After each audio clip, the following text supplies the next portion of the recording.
Hi guys, Joe Pepper in the woods here. I'm actually in the woods, yay! Right, so you can see there's a lot of deadfall here, so I'm gonna have a play with that. I bought a bunch of sharp pointy things with me to test out today, so I'm gonna do that one. But first, I went old school today on my rucksack. It's a 1980s American one. I'm gonna show you that now, but I put a little bit of a twist on it. Not very traditional, but I'll show you what I did to it. Right, so this here is the ruck I took with me today. It was, like I said, very, very old school. I'll show you the other side of it in a minute. But it's mainly this part here I want to focus in on. Let's see if I can focus in on it. Okay, that's good. Right, so what I did was on the exterior metal frame here, all I did was I put a bolt with a washer and I put a metal frame here. It's just a piece of metal I found, and I had two of them with a washer and a nut on this side. Now, so basically it's a kickstand. So this would come out, and all I did was put some paracord in the bottom here to the bottom of the bag. So when I go to use this, the legs come in, I go around carrying it, you know, as normal, and then when I finally come down, all I have to do is put my legs out, and then I can just relax with the bag.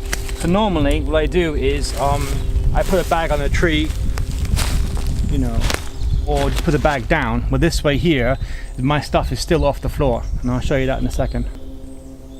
Right, so there's my bag, and you can see how much off the floor it is. So my whole bag, everything in my bag is gonna be dry. If it was raining or whatever, I could throw this under my tarp, but the floor won't mess it up. And you can see the other leg there.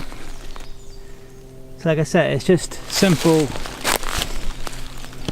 I mean, if you have an LK35, you could do this on a smaller scale. Try to zoom in on that.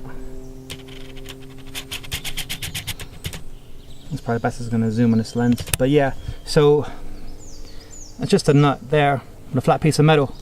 I mean, you could use wood or whatever else you can get a hold of.